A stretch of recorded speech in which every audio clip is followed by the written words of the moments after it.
الحمد لله رب العالمين. السلام عليكم ورحمة الله وبركاته. أهلا بكم، أنا عمرو محمود وأنت لسه في كورس تعلم أساسيات أدوبي بريمير برو. الفيديو اللي فات عملنا حساب على أدوبي وأخدنا 7 أيام مجاني وفقا للخطة المجانية، وأنا قلت لحضراتكم إن شاء الله في الفيديو ده هنتعلم إزاي نلغي الاشتراك قبل ما ال7 أيام المجانية تخلص لو مش عاوز تكمل علشان ما يعدش عليك فلوس. يلا نبدأ مع بعض خطوة بخطوة إزاي نلغي الاشتراك. هنفتح أي براوزر موجود على الجهاز وهنعمل بيست لللينك ده. تمام، اللينك ده هسيبه لك في الديسكربشن، اللينك ده اللي من خلاله هتخش على الصفحه الرئيسيه اللي من خلالها هنلغي الاشتراك بتاع ادوبي.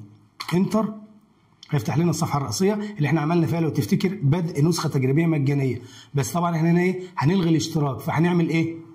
هتضغط على صوره الاكونت بتاعك من فوق، هيفتح لك الصفحه دي، هتضغط اداره الحساب، هينقلك لصفحه اداره الخطه. هتضغط على كلمه اداره الخطه دي، هينقلك للصفحه دي إلغاء إصدارك التجريبي المجاني. اوكي، هينقلنا للصفحة دي اللي من خلالها هو يعني هنا بيقول لك نأسف لرحيلك، هو عايز يقول لك انت ايه اللي خلاك تسيب الباقة او تسيب ادوبي. القصة كلها انك هنا بتختار اي خيار من دول وبعدين تعمل متابعة. انا مثلا هنا اختار لدي عضوية اخرى في ادوبي، خلاص وهعمل متابعة. هينقلك للصفحة دي متابعة الإلغاء. احيانا بيجيب في السبيس ده، في المكان الفاضي ده بيجيب خيارات اخرى لايه؟ لخطط مختلفه، علشان انت لو حابب مثلا تختار الخطه اللي انت كنت فيها مش عاجباك فهتختار خطه ثانيه. في النهايه احنا بنلغي، فخلاص يبقى لا شكرا.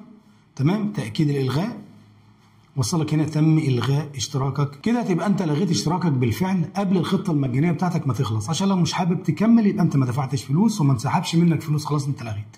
تمام، في الحلقه الجايه باذن الله هنعرف مع بعض ازاي نسطب الكرييتيف كلاود وازاي نتعامل، وهتبقى دي ان شاء الله اول حلقه او اول فيديو عملي في الكورس. سبحانك اللهم وبحمدك، اشهد ان لا اله الا انت، استغفرك واتوب اليك. السلام عليكم.